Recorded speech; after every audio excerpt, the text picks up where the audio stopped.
Halo semuanya, perkenalkan nama saya Alexander Bima Handike.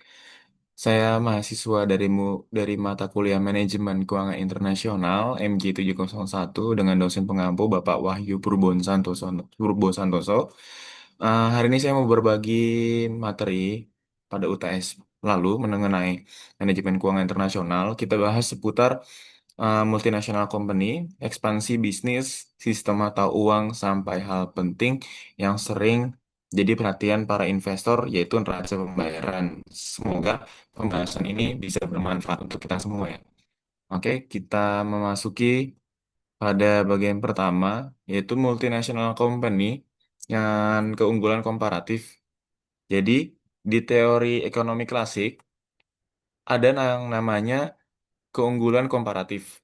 Intinya, setiap negara harus seharusnya produksi barangnya yang paling efisien buat mereka. Tapi sekarang munculnya multinational company atau MNC dibikin teori itu jadi nggak selalu berlaku. Kenapa? Karena multinational company gampang banget mindahin produksi dari negara ke suatu negara yang biaya produksinya bisa lebih murah dan lebih efisien. Mereka nggak lagi terlalu mikirin ke teori komparatif, yang penting efisiensi dan cuan untuk bisa terus berkembang dalam bisnis mereka. Oke, untuk selanjutnya masih di bagian multinational company dan keunggulan komparatif. Jadi dapat disimpulkan bahwa akibatnya ada perbedaan peran antar negara di level global. Negara dengan tenaga kerja murah biasanya dijadikan pusat produksi, sedangkan negara maju lebih fokus ke inovasi dan teknologi. Jadi, multinational company ini seolah-olah membelokkan teori keunggulan komparatif. Realitanya yang diutamakan adalah efisiensi bisnis, bukan lagi potensi asli dari negara tersebut. Oke, yang selanjutnya ekspansi internasional. Ekspansi internasional, kalau kita ngomong soal ekspansi bisnis internasional, nggak mungkin langsung masuk ke pasar luar negeri tanpa persiapan. Tahap pertama, riset pasar. Intinya, mulai cari tahu potensi pasar, pertumbuhan ekonomi, faktor budaya, sampai aturan hukum di negara tujuan. Jadi kita harus paham dulu pasar yang bakal kita masuki ini seperti apa. eh Ya, setelah riset, kita juga harus mikirin strategi bisnis. Strategi bisnis itu mau pakai model ekspor atau mau lisensi atau mau franchising atau mau investasi langsung atau gabung sama perusahaan lokal lewat merger. Strategi ini tuh harus sesuai sama kondisi di pasar dan tren yang lagi berjalan di negara tersebut ya. Kita juga harus bisa menyesuaikan sebagai multinasional company gitu. Yang selanjutnya ada di implementasi operasi, yaitu proses menerapkan dan menjalankan rencana kegiatan operasional yang dijalankan di negara tersebut untuk mencapai tujuan investasi atau ekspansi. Jadi kalau strategi udah matang, selanjutnya kita lanjut ke implementasi ini, mulai dari produksi, logistik, sampai ke layanan pelanggan itu tadi. Dan jangan lupa adaptasi juga penting banget nih di langkah selanjutnya. Produk dan layanan yang cocok di Indonesia misalnya, belum tentu cocok juga di negara lain. Makanya kita terus harus ada penyesuaian dan evaluasi supaya bisnisnya bisa berjalan lancar dan diterima oleh konsumen di dalam negara tersebut ya. Oke, berikutnya kita masuk ke sistem mata uang mengembang terkendali atau managed float. Jadi di sistem ini kombinasi antara kurs mengambang bebas dan kurs tetap, artinya kurs bisa ditentukan sama pasar.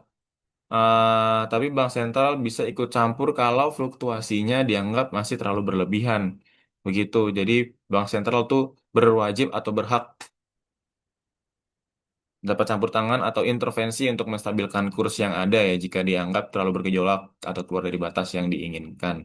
Jadi kurs juga ditentukan oleh kekuatan pasar juga, permintaan dan penawaran falas. Terus selanjutnya eh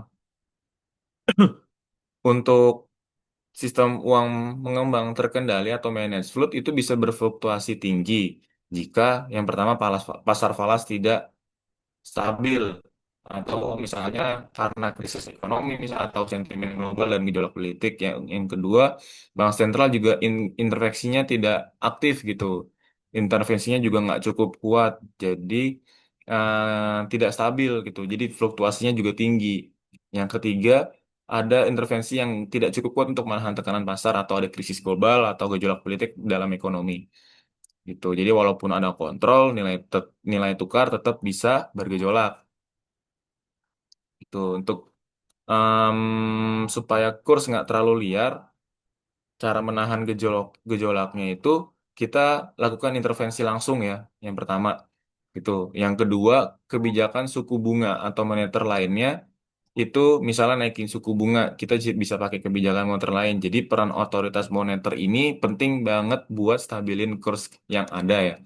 Itu selanjutnya untuk manage float ini kesimpulannya itu kurs bisa berfluktuasi tinggi dalam sistem mengembang terkendali. Namun tingkat fluktuasinya cenderung lebih terkendali dibanding sistem mengembang bebas lah, karena otoritas moneter memiliki peran aktif. Jadi secara singkatnya sistem managed float itu ngasih uang, ngasih ruang buat kurs bergerak, tapi tetap ada batasan biar nggak terlalu ekstrim ya. Dan karena ada kontrol dari bank sentral, stabilitas ekonomi itu bisa lebih terjaga, jadi bisa lebih stabil. Seperti itu, teman-teman. Selanjutnya, ada faktor penyebab manajer keuangan perusahaan dan investor itu memiliki kepedulian terhadap neraca pembayaran suatu negara. Jadi, manajer keuangan suatu perusahaan atau tim finance maupun investor itu memiliki perhatian terhadap neraca pembayaran suatu negara. Yang pasti ya, kenapa? Karena neraca pembayaran itu sendiri itu menyiapkan atau menyajikan data yang penting mengenai suatu situasi ekonomi di negara tersebut yang bisa berdampak pada pengambilan keputusan di bidang keuangan dan investasi. Itu jadi nilai tukar bisa berubah karena neraca pembayaran, lalu bisa dipengaruhi ya pasti saling mempengaruhi. Yang kedua ada biaya produksi bisa naik kalau neraca nggak stabil, dan itu semua juga berdampak ke harga produk dan daya saing bisnis. Maka si investor itu perlu memperhatikan neraca tersebut. Seperti itu. Kira-kira worth it atau sepadan nggak dia untuk bisa melakukan multinational company di negara tersebut tentunya. Begitu. Adapun berikut faktor-faktornya. Pergerakan nilai tukar ya, neraca pembayaran dan terutama neraca modal dan keuangan mempengaruhi nilai tukar mata uang negara. Yang tadi kita bahas, yang kedua ada biaya produksi itu sendiri, neraca pembayaran jika tidak stabil dapat menyebabkan kenaikan biaya produksi suatu negara. Yang ketiga penetapan harga, perubahan nilai tukar dan produksi dapat mempengaruhi daya saing perusahaan global. Jadi selain itu stabilitas neraca pembayaran juga ngaruh ke investasi.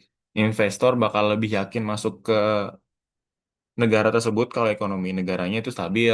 Neraca pembayaran bisa kasih info peluang investasi dan sekaligus gambaran kondisi ekonomi yang penting buat analisis resiko. Tuh, selanjutnya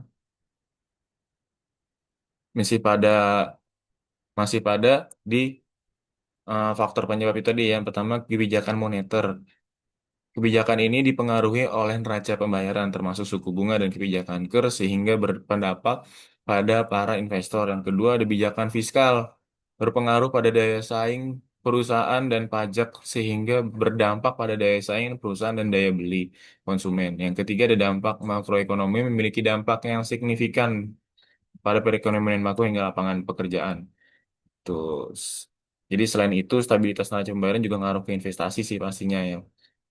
Eh, Selanjutnya kita bahas mengenai manfaat yang bisa kita ambil dari PowerPoint yang kita bahas pada kali ini.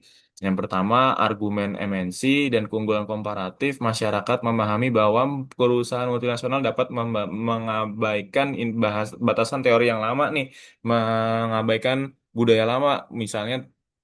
Misalkan di suatu negara memiliki budaya yang seperti itu yang sudah lama dijalankan, tapi dianggap kurang berkembang bagi investor tersebut. Jadi dia menciptakan nilai ekonomi lintas negara secara lebih fleksibel dan pastinya memberikan dampak positif bagi negara tersebut.